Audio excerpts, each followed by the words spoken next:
और बड़ी खबर यह है कि भारत के डर से पाकिस्तान इस वक्त बुरी तरह से घबराया हुआ है। पाकिस्तान ने तुर्की से फिर से मदद मांगी है।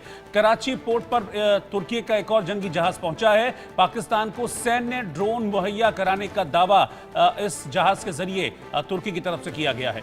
भारत पाकिस्तान के बीच आप समझिए कि इस वक्त जो तनाव है चरम पर है। इस बीच तुर्की का युद्धपोत पाकिस्तान के कराची बंदरगाह पहुंचा है, जिसे दोनों देशों के बीच एक और सैन्य संबंधों के जुड़ाव के तौर पर देखा जा रहा है। इससे पहले आपको याद होगा कि कुछ दिन पहले इस तरह की खबर भी आई थी कि 6 प्लेन्स के जरिए तुर्की ने एक बड़ी सैन्य मदद पाकिस्तान को भेजी है। हालांकि उस दौरान तुर्की ने इस बात को डिनाई कर दिया था, कहा गया था कि नहीं, हमने कुछ नहीं भेजा है और इस तरह की जो बातें हैं पब्लिक डोमेन में चल रही हैं ये गलत है। लेकिन एक और खबर इस वक्त आ रही है कि एक बार फिर से पाकिस्तान ने तुर्की से मदद मांगी और एहसान फरामोश तुर्की ने फिर से अपना जंगी जहाज इस वक्त पाकिस्तान के कराची पोर्ट पर भेजा है और दावा यह है कि इस जहाज के जरिए कुछ सैन्य ड्रोन पाकिस्तान को मुहैया कराए गए हैं तुर्की की तरफ से। तुर्की पहले ही इस बात को क्लियरली स्पष्ट कर चुका है कि वो जंग के हालातों में और हर सिचुएशन में पाकिस्तान के साथ है, लेकिन पहले भारत के डर की वजह से वो इस बात को स्वीकार नहीं कर रहा था कि हमने कोई भी सैन्य मदद नहीं भेजी, हमने किसी भी तरह का एम्यूनिशन नहीं भेजा है। लेकिन एक बार फिर से ये तस्वीर सामने आ रही है जिसके जरिए ये स्पष्ट है कि तुर्की पाकिस्तान को सैन्य मदद दे रहा है और अब कुछ और ड्रोन्स भी, सैन्य ड्रोन्स भी तुर्की की तरफ से पाकिस्तान को भेजे गए।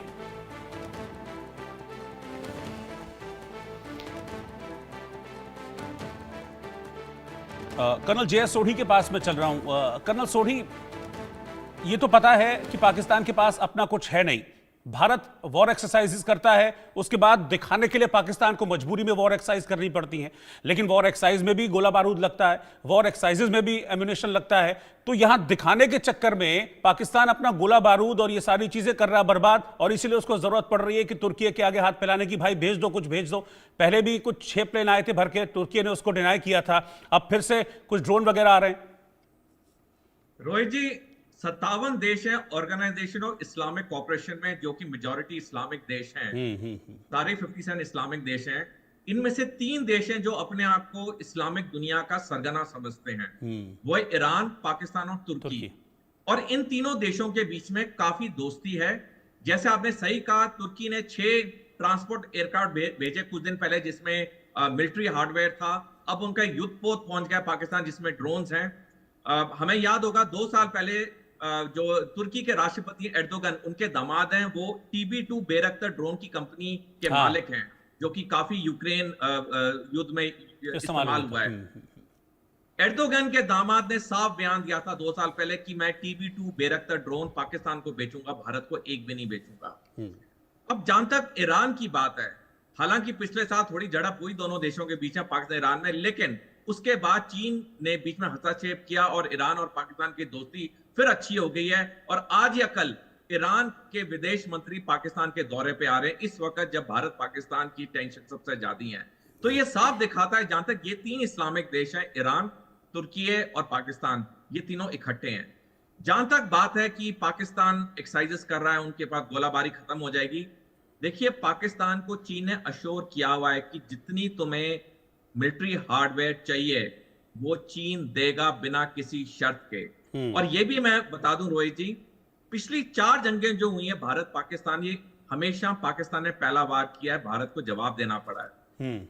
इस बार पाकिस्तान पहला वार नहीं करेगा, क्योंकि चीन पाकिस्तान को भारत पे वार नहीं करने देगा पहला, क्योंकि चीन का पहला लक्ष्य है ताइवान लेना। उसके बाद चीन पाकिस्तान के साथ मिलकर भारत पे 2035 पे 2 फ्रंट वॉर करेगा। जहां तक भारत की पहले वार करने की पाकिस्तान की, जैसे मैंने शुरू में कहा, भारत में सिर्फ 4 रक्षा विशेषज्ञ 22 अप्रैल से कह रहे हैं, जिसमें मैं एक हूं, कि भारत पहला स्ट्राइक नहीं करेगा पाकिस्तान पे। भारत सर्जिकल स्ट्राइक करेगा, लेकिन वो पाकिस्तान ऑक्युपाइड जम्मू कश्मीर में होगा, या मदरसों पे होगा, या आतंकवादियों के ट्रेनिंग कैंप पे होगा, जैसे उरी का किए, उरी सर्जिकल स्ट्राइक की थी, या बालाकोट सर्जिकल स्ट्राइक की।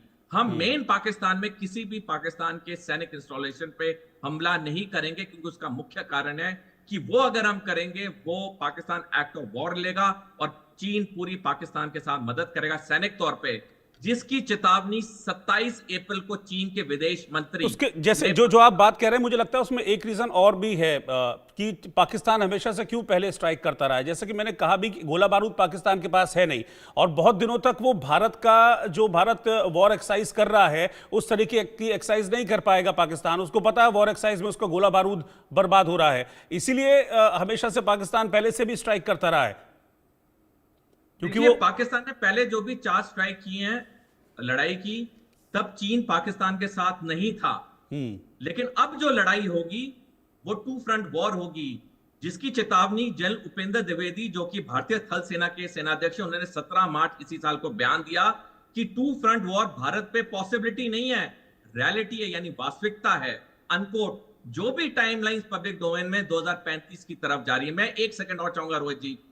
7 अगस्त 2023 को जनरल एमएम नराव ने, जो कि भारतीय सेना के 28वें सेनाध्यक्ष हैं, उन्होंने द प्रिंट में लेख लिखा, जिसमें उन्होंने साफ शब्दों में लिखा है टू फ्रंट वॉर भारत के लिए दिक्कत होगी। हमारे पास 1 दशक का समय है 2035 तक, या तो हम पाकिस्तान को कुचल दें सैनिक तौर पे, या हम अपनी टू फ्रंट वॉर की पूरी तैयारी करें।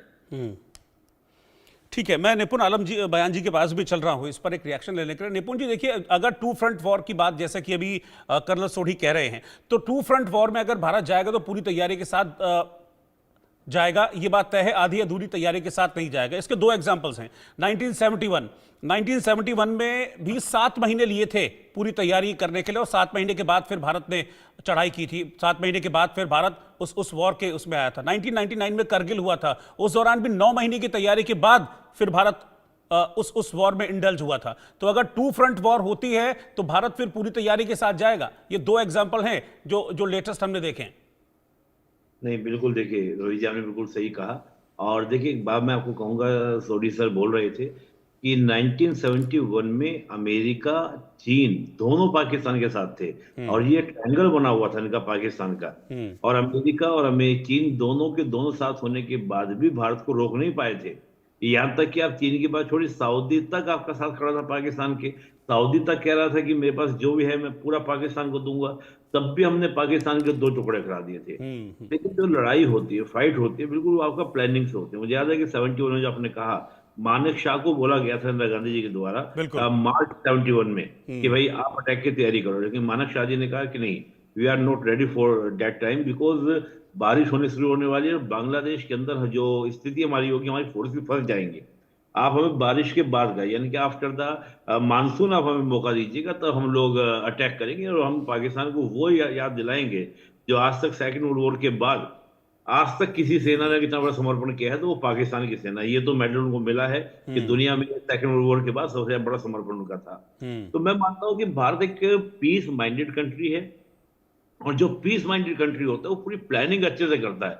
वो फालतू की जिस प्रकार के बयान पाकिस्तान की ओर से आ रहे हैं, आपने देखा एक भी बयान वहां पे रक्षा मंत्री के पास एक बार इंटरव्यू दे दिया, बाकी सारे बयान उल्टे सीधे मंत्री आपके दे रहे हैं। एक बयान ढंग का उनके पीएम का या उनके डिफेंस मिनिस्टर का या विदेश मंत्री का नहीं है।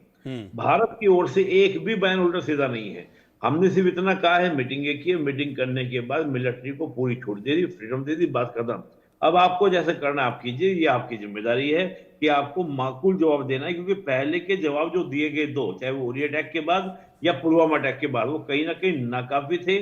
तभी पाकिस्तान की इस प्रकार से हिम्मत हुई, और मैं मान रहा हूं कि इस समय पाकिस्तान को चारों ओर से घेरने की पूरी कोशिश की जा रही है। चाहे वो विदेशों में हम देखें, ये तो विदेशी देश आपके, चीन भी देखिए ओपनली, चीन ने कम से कम हमले की निंदा तो की। ये तो चीन वो था जो कभी भी इस प्रकार की बातें करता ही नहीं था। हम लोग जाते थे मसूद अजहर को लेकर, हाफिज सईद को लेकर कि भाई इनको इंटरनेशनल टेररिस्ट डिक्लेयर क्यों, पाकिस्तान में वो चीन करने नहीं देता था। आज कम से कम चीन ने इस मामले की निंदा तो की है। और मैं एक बात देख रहा हूं कि डोनाल्ड ट्रंप ने जिस प्रकार से टैरिफ वॉर स्टार्ट किया है, ऐसे में चीन को बहुत बड़ी जरूरत है भारत की। रीजन कहते हैं कि भारत को चाहता है कि भारत के साथ लेकर वो अमेरिका का मुकाबला करे टैरिफ वॉर में, यानी कि एक डेवलप और एक डेवलपिंग नेशन का एक इक्वेशन सेट करे। तो ऐसे में मुझे लगता है कि चीन बहुत ज्यादा एकदम अग्रेसिव होकर इंडिया के सामने खड़ा होगा, इनडायरेक्टली सपोर्ट जरूर पाकिस्तान को करेगा, क्योंकि Pakistan is a proxy of the China, और चाइना के बहुत सारे क्या इन्वेस्टमेंट कहां पर आपके बलूचिस्तान के अंदर हैं या आपका सीपैक के अंदर हैं। तो कई सारे रीजंस हैं, कई सारे इक्वेशंस होते हैं। हर देश, हर कंट्री अपना नफा नुकसान देखता है जब भी किस प्रकार के वॉर में जाता है। ठीक और है। बिल्कुल सही बात है, मैं जो सोडी साहब की वॉर के लिए हम तैयार नहीं है, ना हम वॉर चाहते हैं, क्योंकि भारत तो इंटरनेशनली बोलता है कि that time is not for the war. ये डेवलपमेंट का दौर है, विकास का दौर है। हमें याद है 71 में हम लोग वॉर किए थे, हमने पाकिस्तान को धूल क्या एकदम मिट्टी में मिला दिया था, बांग्लादेश बना दिया था, बधाई भी दे हाँ दी, हाँ बेटा हाँ है। लेकिन 90 तक रोहित जी हम एक भी डेवलपमेंट प्रोजेक्ट स्टार्ट नहीं कर पाए थे, क्योंकि हमारा बहुत सारा पैसा क्या था उस वॉर में खर्च हो गया था। तो भारत इस बात को जानता है, और पाकिस्तान तो खुद टूटने के लिए बैठा है। हमने 71 में बधाई दी थी, बेटा हुआ है, अभी 2 बेटे और होने को तैयार हैं, उनको हम बधाई जल्दी दे सकते हैं। तो बहुत सारे डिप्लोमेटिक एंगल्स हैं जिनका प्रयोग करके भारत काम कर सकता है। बलूचिस्तान है, ठीक खैबर है। पख्तूनख्वा, उसकी